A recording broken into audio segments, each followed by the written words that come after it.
There's a war happening right now inside your head. You may not see it, but you feel it. Every morning you wake up to 1,000 voices pulling you in 1,000 directions. Some whisper fear, some demand approval, some feed your desires until you drown in them. And quietly, without realizing it, you've surrendered your greatest power, the control over your own mind. But here's the truth. The one who masters their mind masters their entire world. Part I, the invisible prison. Most people live inside invisible prisons, not made of steel or stone, but of thoughts.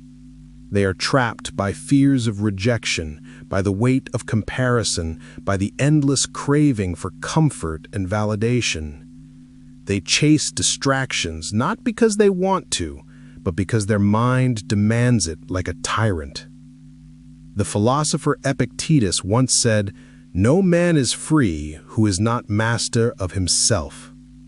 You may think you're free because you can go wherever you want, buy whatever you please, say whatever you think, but if you cannot command your own thoughts, you are still a slave.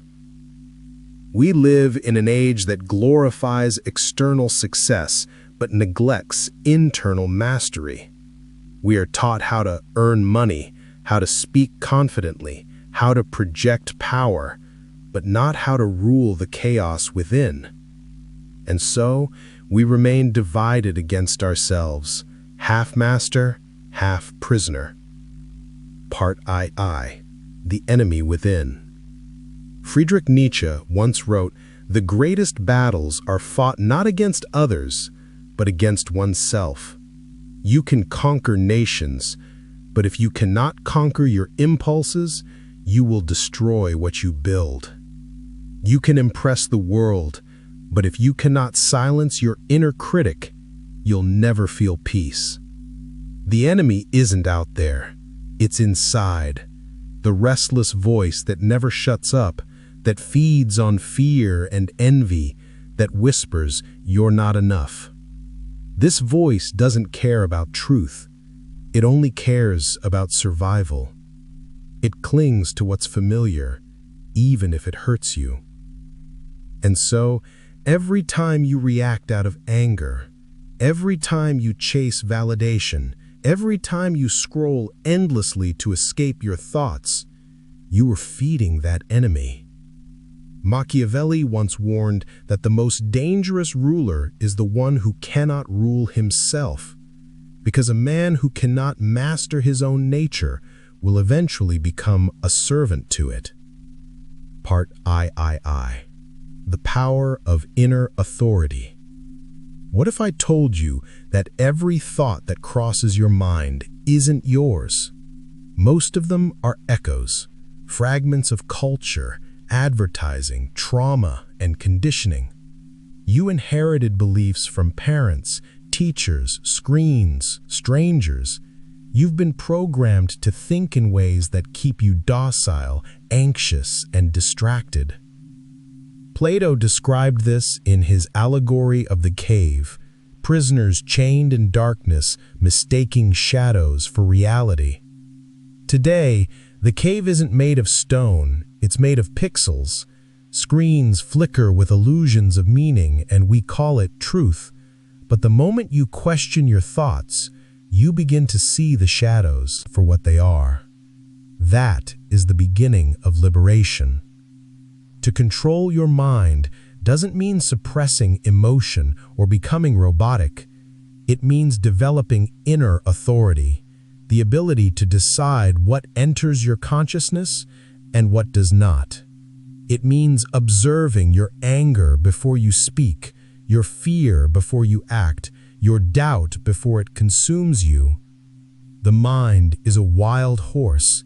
If you let it run free, it will destroy everything in its path. But once you learn to ride it, it becomes your most powerful ally. Part IV, the cost of ignorance. Most people never realize this power because they are too afraid to face themselves. They fear silence because silence exposes the noise within. They fear solitude because solitude strips away their illusions. They fear stillness because it reveals how little control they truly have. And so, they keep running, from thought to thought, from screen to screen, from day to day, never asking the one question that could free them. Who is really in control here?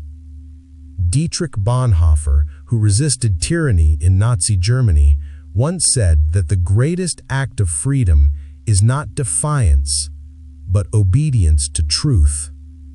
To control your mind is to live in truth, to stop being a puppet of impulses, to stop letting the world decide what you think, feel, and believe.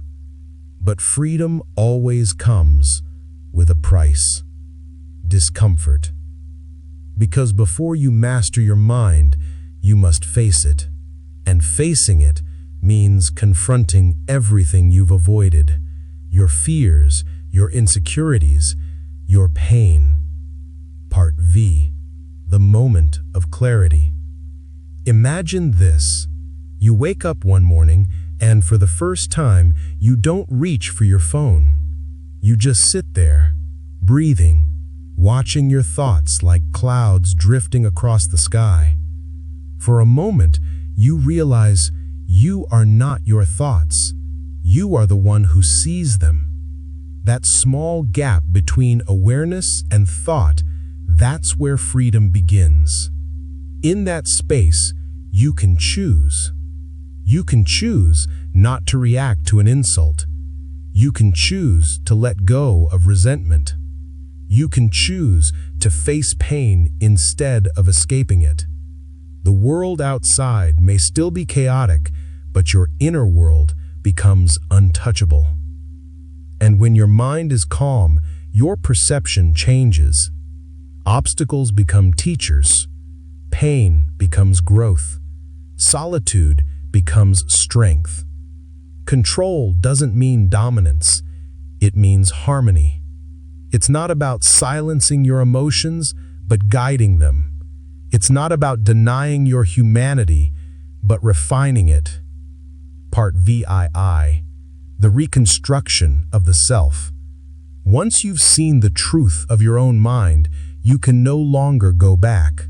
You begin to notice how people speak from pain they haven't faced, how society thrives on insecurity, how noise replaces meaning. You see how manipulation works, not through force, but through attention. The entire world economy runs on one resource: your focus. If they control what you focus on, they control your reality. That's why the most rebellious act in the modern world is not protest, but presence. Choose what to give your mind to. Feed it philosophy, silence, nature, reflection. Starve it of chaos, comparison, and noise. Every time you pull your attention back to yourself, you reclaim territory in the battlefield of the mind. And little by little, the kingdom within becomes whole again. Part IV. The paradox of power. Here's the twist.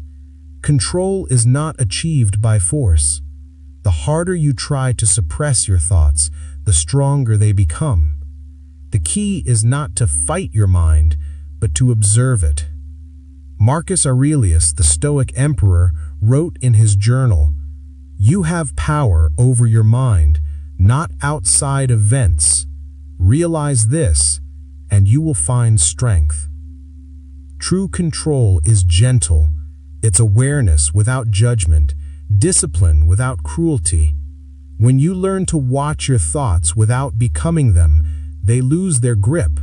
You stop identifying with every passing emotion and start seeing them for what they are: temporary weather in the sky of consciousness. That's when peace appears, not as a reward, but as your natural state. Final part. The quiet revolution. Control your mind, and the world changes. Not because the world itself becomes different, but because you do. You see, the world you experience is not the world itself. It's the reflection of your mind. An angry mind sees enemies. A fearful mind sees threats. A peaceful mind sees possibilities. When you learn to master your inner world, everything outside aligns differently. You no longer chase approval because you've already accepted yourself. You no longer run from silence because silence has become your friend.